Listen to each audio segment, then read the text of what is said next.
لك الحمد يا الله والصلاة والسلام عليك يا رسول الله. أما بعد، أعوذ بالله من الشيطان الرجيم. بسم الله الرحمن الرحيم. تبارك الذي بيده الملك وهو على كل شيء قدير، الذي خلق الموت والحياة ليبلوكم أيكم أحسن عملا وهو العزيز الغفور. صدق الله مولانا العظيم وصدق رسوله النبي الأمين المعين الكريم، ونحن على ذلك لمن الشاهدين والشاكرين والحمد لله رب العالمين.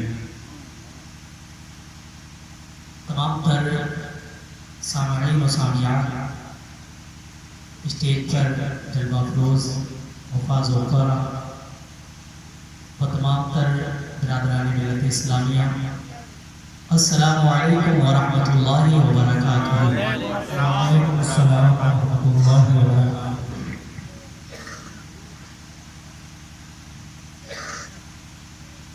یہ حضرات محترم، میرے آقا کریم سرور کونین صلی اللہ علیہ وسلم نے ارشاد فرمایا، من صلی علیہ واحدۃ صلی اللہ علیہ وسلم.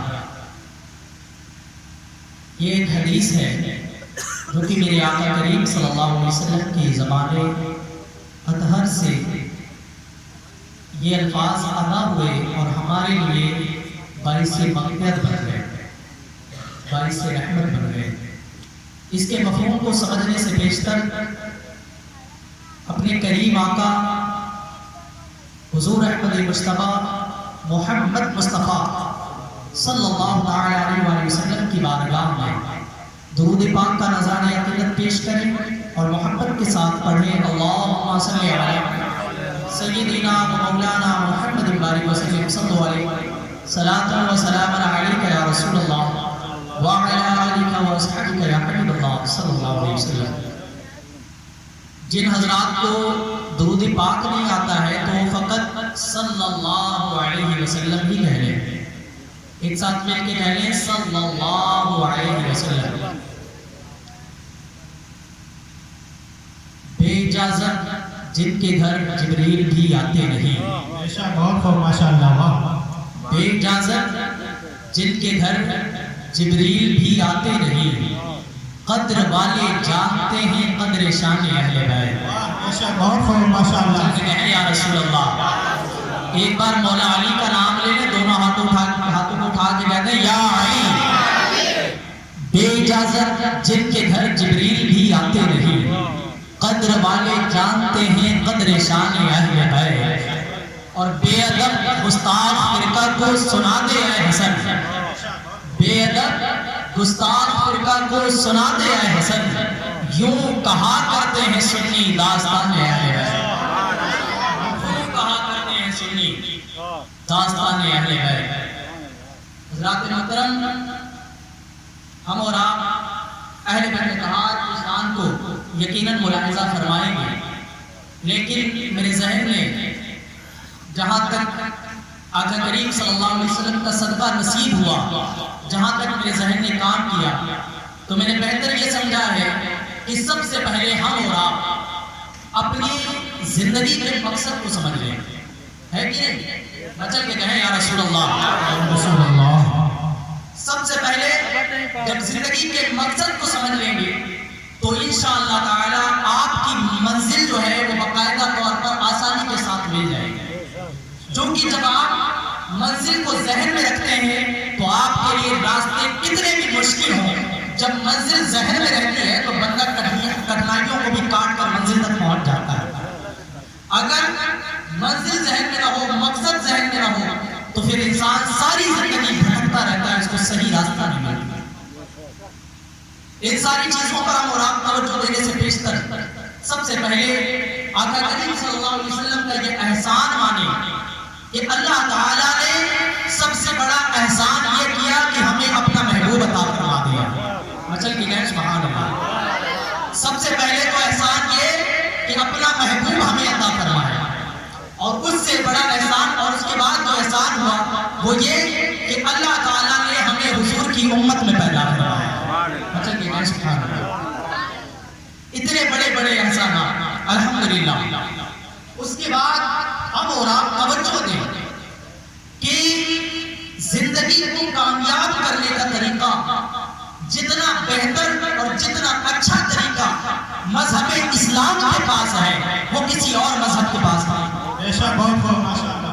بلکہ میں تو یوں کہوں گا کہ جو مذہب اسلام پر ہے تو وہی کامیاب ہے اور جو مذہب اسلام کو چھوڑ بیٹھے وہ کبھی کامیاب ہو ہی نہیں.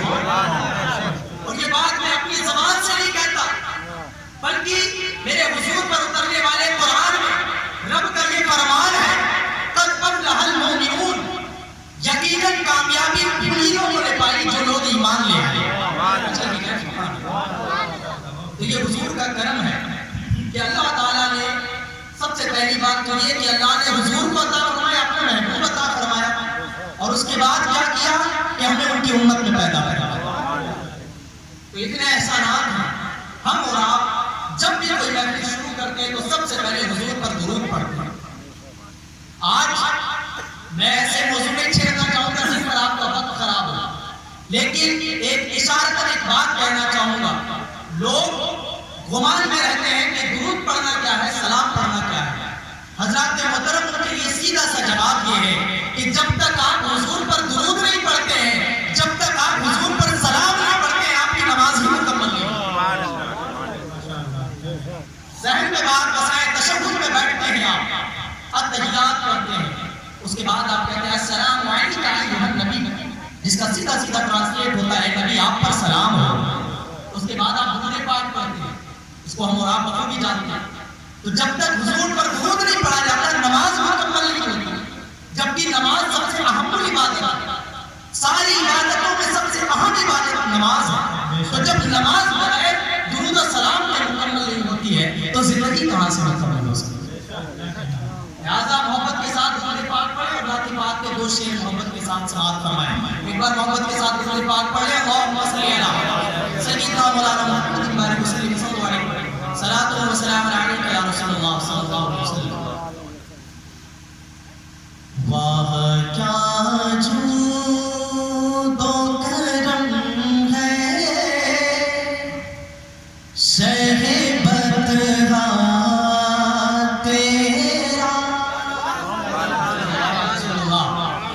واہ کیا جود و کرم ہے شہبت تیرا. نہیں سنتا ہی نہیں مانگنے والا تیرا. فرش والے تیری شوکت کا علو کیا جانے. خوش پہ اڑتا ہے پریرا کیا جو تو کرم ہے شہبت تیرا. بچہ کی ایک بار کہتے ہیں یا رسول اللہ. اسی شاعر نے کہا تھا, بلکہ علامہ اقبال نے لکھا تھا کہ ہر ابتدا سے پہلے ہر انتہا کے بعد, ہر ابتدا سے پہلے ہر انتہا کے بعد ذات نبی بلند ہے ذات خدا کے بعد. ہر ابتدا سے پہلے ہر انتہا کے بعد ذات نبی بلند ہے ذات خدا کے بعد. اور دنیا میں احترام کے لائق ہیں جتنے لوگ, دنیا میں احترام کے لائق ہیں جتنے لوگ, میں سب کو مانتا ہوں مگر مصطفیٰ کے بعد قتل حسین اصل میں مرگ یزید ہے. اسلام زندہ ہوتا ہے ہر کربلا کے بعد. مچل کے کہے یا حسین. ماشاءاللہ. اب میں اپنی بات پہ آتا ہوں کیونکہ آپ لوگوں سے انشاءاللہ تعالی مخاطب تو ساتھ ہی ہونا ہے. آج ہم اور آپ کم وقت میں بڑی باتیں ہم اور آپ اپنے ذہن میں بسا کے چلیں, اور ان باتوں کو فقط یہ نہیں ہے کہ میری آواز اگر کبھی بائی میں ہلکی ہو رہی ہے تو آپ اس بات کو ہلکے میں لیں، ایسا نہیں ہے، بلکہ آپ کو باتوں کو سمجھنا ہے۔ جو باتیں آپ کے ذہن میں آ جائے، سمجھ میں آ جائے، اس پہ آپ کو عمل کرنا ہے۔ کہیں انشاءاللہ۔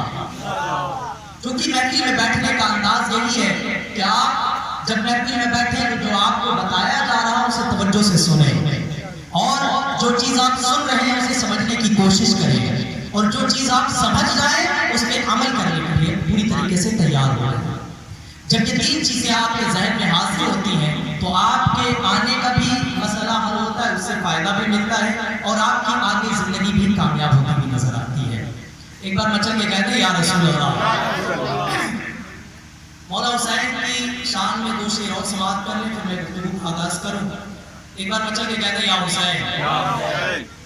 میرا حسین باغ نبوت کا پھول ہے، میرا حسین باغ نبوت کا پھول ہے، حیدر کے اسم جان ہے، خون بطول ہے، میرا حسین باغ نبوت کا پھول ہے۔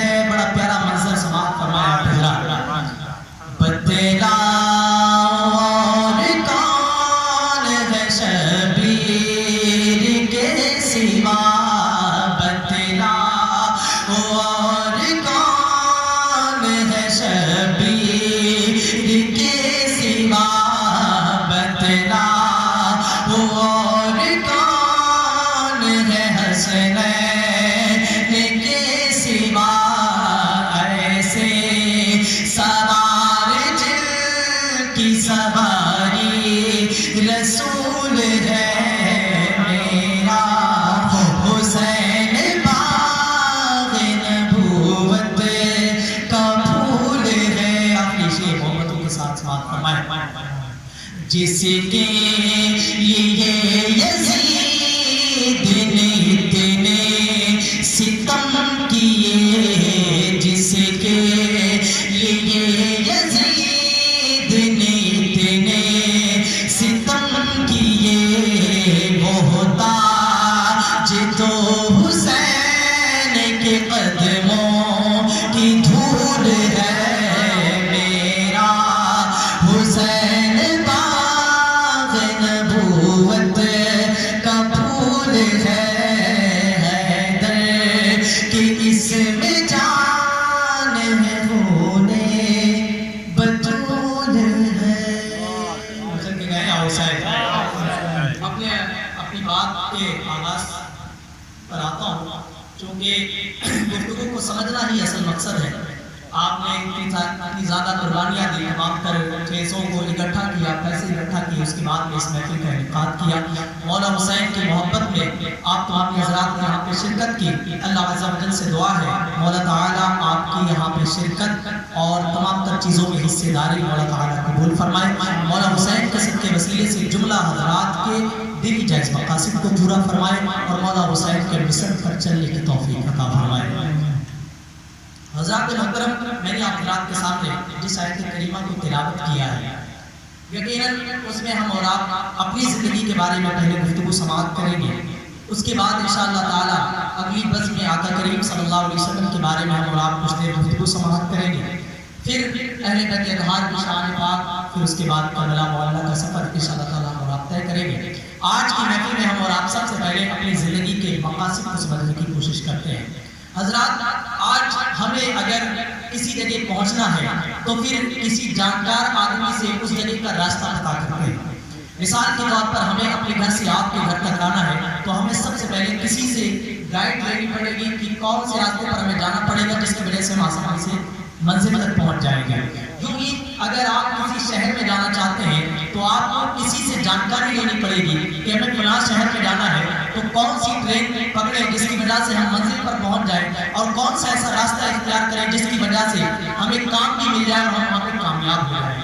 اسی طرح حضرات محترم، ایک اسٹوڈنٹ جب کوئی چیز پڑھنا چاہتا ہے، کوئی کلاس کراس کرنا چاہتا ہے، اس کو پاس کرنا چاہتا ہے، تو وہ اپنے ٹیچر سے مشورہ کرتا ہے، ٹیچر سے علم حاصل کرتا ہے کہ ہمیں فلاں قسم کی ڈگری چاہیے، تو آپ ہماری رہنمائی کریں کہ ہم کون سی چیزوں کو اختیار کریں، کون سی چیزیں جو ہے ہم سیکھیں جس کی وجہ سے ہمیں ایسی ڈگری مل جائے۔ مثال کے طور پر اگر ایک بندے کو انجینئر بننا ہے تو وہ کسی اچھی انجینئر سے مشورہ کرتا ہے کہ ہمیں کون سی چیزیں پڑھنی ہے جس کی وجہ سے میں ایک اچھا انجینئر بن جاؤں گا۔ اگر کسی کو ڈاکٹر بننا ہے تو وہ اچھے ڈاکٹر سے صلاح کرتا ہے کہ ہمیں کون سا کورس کرنا ہے، کون سی کتابیں پڑھنی ہے اور کون سی جگہ پہ جا کر اپنی تیاری کرنی ہے جس کی وجہ سے میں ایک ڈاکٹر کی ڈگری حاصل کروں۔ اسی طرح حضرات محترم، ہم اور آپ اگر اپنی زندگی کو اپنے راہ ہدایت پر ڈھالنا چاہتے ہو، اپنے آپ کو صحیح راستے پر ڈھالنا چاہتے ہو، تو حضرات محترم کہنے کا مقصد یہ ہے کہ اگر آپ کسی جگہ پہنچنا چاہیں تو کسی راستہ جاننے والے سے راستہ پوچھتے ہیں، کسی کی ڈگری حاصل کرنا چاہیں تو کسی پڑھے لکھے سے مشورہ کرتے ہیں، آپ کو کوئی کلاس پاس کرنا ہے تو اچھے ٹیچر سے مشورہ کرتے ہیں، اگر کسی چیز میں آپ کو ہنر لینا ہے تو آپ اس کے قابل آدمی سے مشورہ کرتے ہیں۔ حضرات محترم، ہم اور آپ اگر اپنی زندگی کو صحیح راستے پر ڈھالنا چاہیں، اپنی زندگی کو جو ہے اپنی زندگی کے مقصد کو جاننا چاہیں، اپنی زندگی کے اصل مقصد پر جانا چاہیں، تو ہم اور آپ کسی ڈاکٹر کے پاس نہ جائیں، کسی انجینئر کے پاس نہ جائیں، کسی ٹیچر کے پاس نہ جائیں، بلکہ کسی عالم دین کے پاس چلے جائیں، کسی حافظ قرآن کے پاس چلے جائیں، کسی قاری قرآن کے پاس چلے جائیں اور ان سے جا کر پوچھیں کہ حضرت جی آپ بتائیے، کسی انسان کو انجینئر بننا ہوتا ہے، وہ انجینئر کے پاس جاتا ہے، انجینئر اسے پڑھا دیتا ہے، سکھا دیتا ہے، بندہ انجینئر بن جاتا ہے۔ کسی انسان کو اچھا ٹیچر بننا ہوتا ہے، وہ ٹیچر کے پاس جاتا ہے، اس سے پڑھ لکھ لیتا ہے، اچھا ٹیچر بن جاتا ہے۔ کسی کو کسی کام میں کسی بزنس میں کامیاب ہونا ہوتا ہے، وہ بزنس مین کے پاس جاتا ہے، اس سے مشورہ کرتا ہے اور بزنس کے مشورے کرنے کے بعد وہ بندہ بزنس میں کامیاب ہو جاتا ہے۔ حضرت جی ذرا یہ بتائیے کہ اگر ہمیں دنیا میں کامیاب ہونا ہو، اللہ کا محبوب بندہ بننا ہو، تو آخر ہم کون سا راستہ اختیار کریں؟ ہم تو آپ کے پاس آئے ہیں، یقیناً آپ اللہ والے ہیں، آپ نے اللہ کے رسول کا قرآن پڑھا ہے، آپ نے اللہ کے رسول کی حدیثیں پڑھی ہیں، آپ نے اللہ کے رسول کے دین کو پڑھا ہے، آپ نے اس دین کو پڑھا ہے جس میں امام حسین نے قربانیاں پیش کی ہیں، آپ نے اس اسلام کے بارے میں پڑھا ہے جس میں امام حسین نے ساری قربانیاں دے کر اس اسلام کو روشن کر دیا ہے۔ یقیناً یہی اسلام حق مذہب ہے۔ آپ ہمیں بتائیے کہ اگر ہمیں کامیاب ہونا ہے، ہمیں اپنی زندگی کا مقصد پتا کرنا ہے، تو آخر ہم کیسے معلوم کریں؟ حضرات محترم، جب آپ کسی اچھے عالم کے پاس جائیں گے، اچھے قاری کے پاس جائیں گے، اچھے حافظ کے پاس جائیں گے، حضرات محترم وہ آپ کے پاس کنز ایمان اٹھا کے لائے گا، وہ آپ کے پاس کنز ایمان اٹھا کے لائے گا، اور اس کے بعد آپ قرآن کا ایک ایک جز پڑھیں گے، یقیناً اس میں ہدایت ہے، لیکن آپ 29واں پارہ کھولیں جس کو اپنی زبان میں ہم اور آپ تبارک الذی بیدہ الملک ہے، سورۃ الملک کھولیں گے، آپ کو عالم صاحب سورہ ملک کھول کر دکھائیں گے، سورۃ الملک کی پہلی آیت وہ تلاوت کریں گے، تبارک الذی بیدہ الملک وہو علی کل شیء قدیر، بچن کی کہیں سبحان اللہ، پہلی آیت تلاوت کریں گے اور اس کے بعد میں کنز ایمان سے ٹرانسلیٹ کریں گے، ترجمہ آپ کو بتائیں کہ اللہ تعالیٰ نے قرآن عظیم میں ارشاد فرمایا تبارک الذی بیدہ الملک، برکت والی ہے وہ ذات کہ جس کے ہاتھ میں ساری بادشاہت ہے۔ بچن کی کہیں سبحان اللہ، انڈیا کا بادشاہ انڈیا میں کچھ کر سکتا ہے، عرب کا بادشاہ عرب میں بہت کچھ کر سکتا ہے، ترک کا بادشاہ ترک میں بہت کچھ کر سکتا ہے، لیکن حضرات جو سارے جہان کا بادشاہ ہو وہ تو سب کچھ کر سکتا ہے۔ آپ سمجھنے کی کوشش کریں، حضرت سورۃ الملک کھولیں گے، اس کے بعد میں پڑھیں گے تبارک الذی بیدہ الملک، پاک ہے وہ ذات، برکت والی ہے وہ ذات کہ جس کے ہاتھ میں ساری بادشاہت ہے، وہو علی کل شیء قدیر، اور وہ ایسی ذات ہے جو ہر چیز پر قادر ہے، اس کی قدرت سے کوئی چیز خالی نہیں ہے، ہر چیز پر اس کی قدرت ہے۔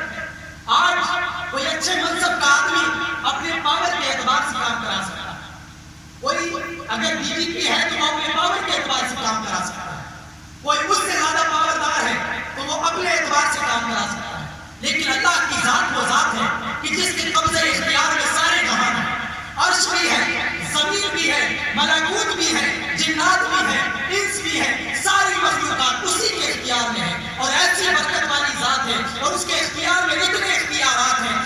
جس سے چاہے جو چاہے وہ کرا سکتا ہے۔ بے شک بہت خوب۔ تو پہلی آیت کی تلاوت کی جائے گی، اللہ رب العزت کی شان بیان ہے کہ برکت والی ہے وہ ذات کہ جس کے ہاتھ میں ساری بادشاہت ہے اور وہ ہر چیز پر قادر ہے۔ اب آگے پڑھیں گے، کیا پڑھیں گے حضرت؟ الذی خلق الموت والحیات، کون رب؟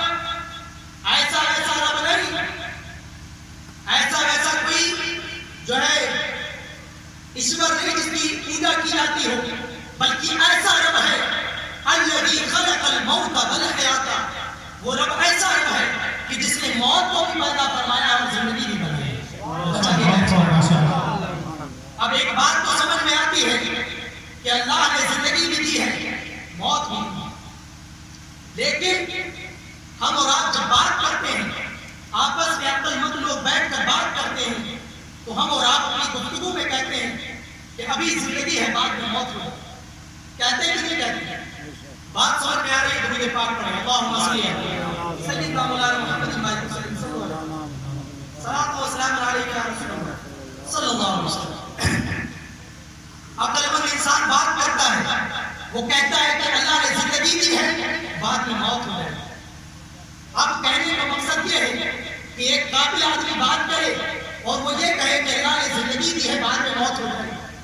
اب اللہ نے جو کلام انسانوں سے فرمایا ہے اور جس کلام کو اپنے محبوب پر اتارا ہے، اس کلام سے بڑھ کر کوئی بات ہو ہی نہیں سکتی۔ پھر اس میں پہلے موت کو ذکر کیوں کیا گیا؟ سب سے پہلے اللہ تعالیٰ نے موت کو ذکر کیوں کیا؟ اللہ تعالیٰ نے فرمایا الذی خلق الموت والحیات، کہ اللہ نے پہلے، اللہ کی ذات وہ ذات ہے کہ جس نے موت کو پیدا فرمایا اور زندگی میں۔ اب حضرات بات سمجھ میں نہیں آتی کہ پہلے تو زندگی ہمارے سمجھ میں آ رہی ہے، موت سمجھ میں نہیں آ رہی، لیکن قرآن میں پہلے موت کا ذکر ہوا، زندگی کا ذکر بعد میں ہوا، تو آخر اس کے پیچھے مقصد کیا ہے؟ حضرات محترم، اس کا ایک سیدھا سا مفہوم ہم اور آپ کربلا معاملہ سے بھی لے سکتے ہیں، لیکن اس سے پیشتر ایک چھوٹی سی بات آپ لوگوں کے حوالے کرنا چاہوں گا۔ حضرات، ہم اور آپ اپنی زندگی گزار رہے ہیں، یقیناً اپنی زندگی کٹ رہی ہے، ہم اور آپ اپنی خواہشوں کے پیچھے زندگی کاٹ رہے ہیں، کہیں اپنے مقصد کے پیچھے زندگی کاٹ رہے ہیں، کہیں کسی سے حسد میں زندگی کاٹ رہے ہیں، کہیں کسی کی جلن میں زندگی کاٹ رہے ہیں، کہیں کسی سے کمپٹیشن کرنے میں زندگی کاٹ رہے ہیں۔ حضرات کے محترم، وہ زندگی نہیں ہوتی ہے جو دوسروں کی برائی کے لیے کرے، بلکہ زندگی شروع کب ہوتی ہے یہ آپ کو میں بتانا چاہوں گا۔ بچے کے بات ہے یا رسول اللہ، زندگی شروع کب ہوتی ہے؟ اگر آپ دوسروں سے کمپٹیشن کر کے، دوسروں سے حسد رکھ کے آپ اپنی زندگی کو گزار رہے ہیں، دوسروں سے اختلاف رکھ کر زندگی کاٹ رہے ہیں، تو یہ زندگی آپ کی زندگی نہیں ہے۔ علامہ اقبال نے کہا تھا کہ اتحاد کا نام زندگی اور اختلاف کا نام موت ہے۔ حضرات محترم، جب ہم اور آپ اپنے دل کی خواہشات کو، جو ہماری فضولیات والی خواہشات ہیں اور جو ہمارے دلوں میں جو فضولیات چل رہی ہیں، ہمارے دلوں میں جو گناہ کے منصوبے چل رہے ہیں، ہمارے دلوں میں جو حسد کے پیڑ اگ رہے ہیں، ہمارے دلوں میں ایک دوسرے بھائی کی جو جلن اگ رہی ہے، جب ان ساری چیزوں کو ہم موت میں دیتے ہیں پھر ہماری زندگی شروع ہوتی ہے۔ جب ان چیزوں کو موت دیتے ہیں، حسد کو بھی موت دے دی، نفرت کو بھی موت دے دی، ہم نے اپنے دوسرے بھائی سے جلن کو بھی موت دے دی، اور ایک دوسرے سے غلط کمپٹیشن کو بھی موت دے دی، فضولیات کو بھی موت دے دی، پھر ہماری زندگی شروع ہو جاتی ہے۔ مچل کے گیس کہتے ہیں مٹا دے اپنی ہستی کو اگر کچھ مرتبہ چاہے، کہ دانا خاک میں مل کر گلے گلزار ہوتا۔ آپ دیکھیں، ایک دانا ہے جس کو آپ کیا سچویشن کرتے ہیں، کھیت کی پہلے تو جتائی کرتے ہیں، اس کے بعد اس بیج کو ڈال دیتے ہیں، پھر اوپر سے اور زیادہ چیزیں چلا دی جاتی ہیں، یہاں تک کہ دانا ایک دم ختم ہو جاتا ہے۔ یوں سمجھ لیں کہ قبر میں ڈالنا ہے۔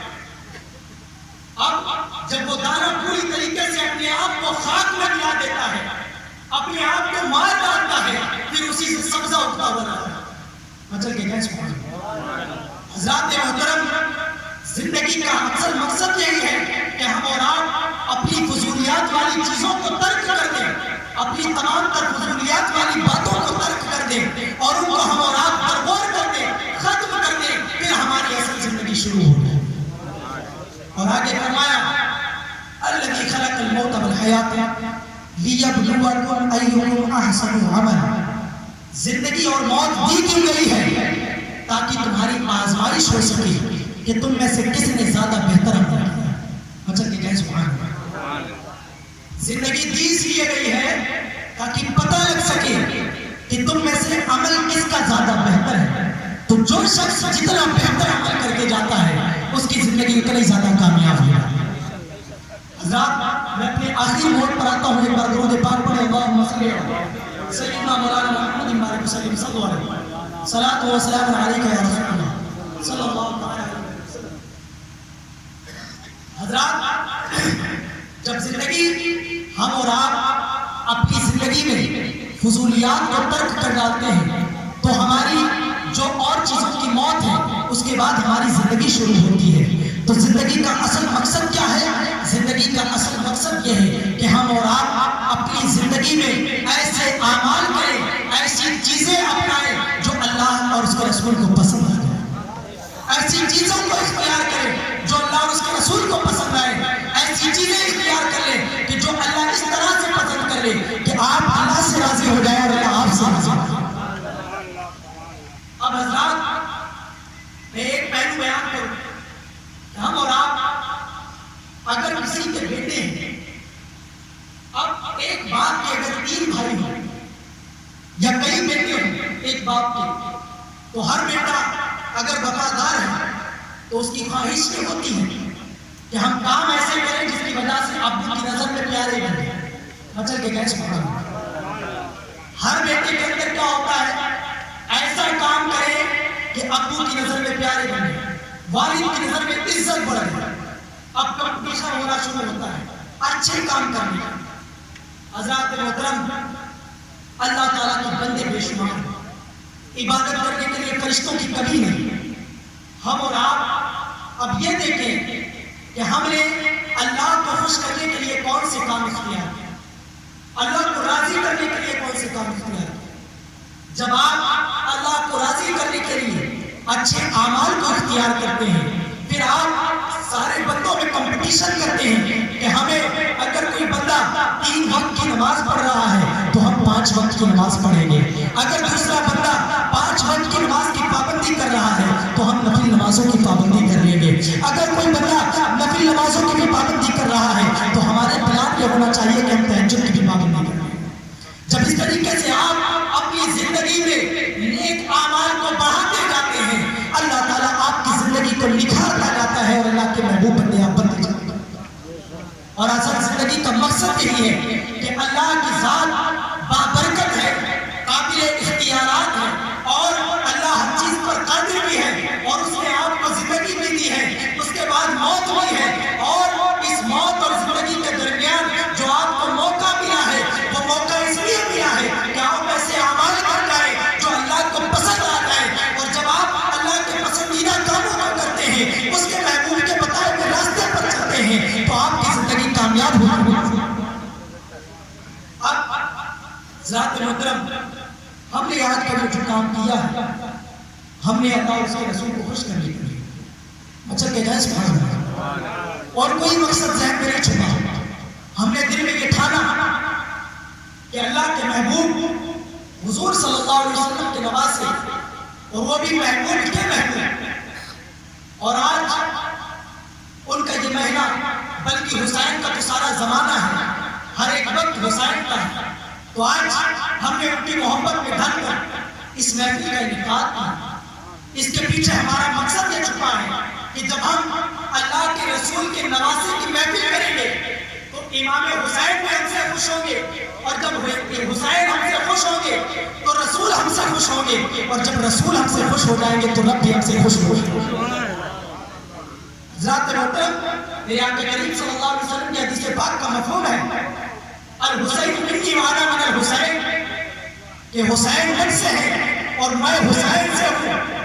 جس نے حسین کو تکلیف دی، گویا اس نے مجھ کو تکلیف دی، اور جس نے مجھے تکلیف دی گویا اس نے رب کو ناراض کیا، اور جس نے رب کو ناراض کیا اس کا ٹھکانہ جہنم ہے، اور جس نے حسین کو خوش کیا اس نے مجھے خوش کیا، اور جس نے مجھے خوش کیا اس نے رب کو خوش کیا، اور جس نے رب کو خوش کر لیا اس کا ٹھکانہ جنت ہے۔ تو ہم نے اس وجہ سے اس محفل کا انعقاد کیا ہے، اس کے پیچھے مقصد یہ چھپا ہے کہ ہماری زندگی کے لمحات مولا حسین کی محفل میں گزر جائیں، مولا حسین کی یاد میں گزر جائیں، اور جب حسین ہم سے خوش ہو جائیں گے، محبوب ہم سے خوش ہو جائیں گے، رسول ہم سے خوش ہوں گے، تو ہمارا رب ہم سے خوش ہوگا۔ تو ہم اپنے ذہن میں اپنی نیت یہ بنائیں کہ ہمیں جو بھی کام کرنے ہیں وہ اللہ اور اس کے رسول کی رضامندی کے لیے کریں، ہمیں جتنے بھی عمل کرنے ہیں وہ رسول پاک صلی اللہ علیہ وسلم کے فرامین پر اور آقا کریم صلی اللہ علیہ وسلم کی رضامندی کے لیے کرنا ہے، تاکہ ہماری زندگی کا ہر لمحہ اللہ اور اس کے رسول کو پسند آئے اور ہماری زندگی یہ کامیاب ہو۔ حضرات محترم، موت کے بعد ایک ایسے بھی لمحات آئیں گے کہ جب ہمیں عمل کرنے کے لیے کوئی وقت نہیں ملے گا، ہمیں عمل کرنے کے لیے کوئی اجازت نہیں ملے گی۔ جب موت کا فرشتہ آ جائے گا اور ہمارے جسم سے روح نکل جائے گا تو ہمیں نہ نمازیں پڑھنی ہے، ہمیں نہ روزے رکھنے ہیں، ہمیں نہ حج کرنا ہے، ہمیں نہ زکوٰۃ دینی ہے، اور نہ ہی ہمیں جو ہے مولا حسین کی محفل بنانی ہے، نہ ہی ہمیں کوئی نیک عمل کرنا ہے، بلکہ جو زندگی میں ہم نے دنیا میں رہ کر عمل کیا ہے بس اسی کی بدلہ ہمیں ملے۔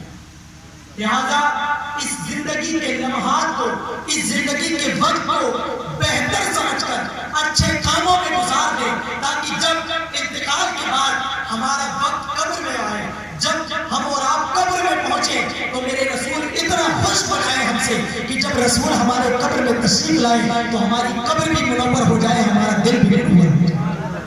ایسے عمل کر کے آئے اور حضور کے نوازی کو اس طریقے سے خوش کر کے آئے کہ رسول پاک صلی اللہ علیہ وسلم جب قبر میں تشریف لائے تو کہیں گے میرا بھی وفادار ہے، میرے نوازی کا بھی وفادار ہے۔ اور اس طریقے سے امام حسین کی محفل بنائے کہ اس محفل سے ایسے ایسے سبق سیکھ کر جائیں، آپ اپنی زندگی کو سنوارنے کے لیے ایسی ایسی چیزیں لے کر جائیں کہ کل قیامت کے دن مولا حسین آپ کو اپنے ساتھ بنا لے کہ یہ میری محفل میں آیا تھا اور اس نے میرے پیغام کو سنا تھا، اپنی زندگی کو سنوارا تھا، لہٰذا آج میرے ساتھ جمع کریں۔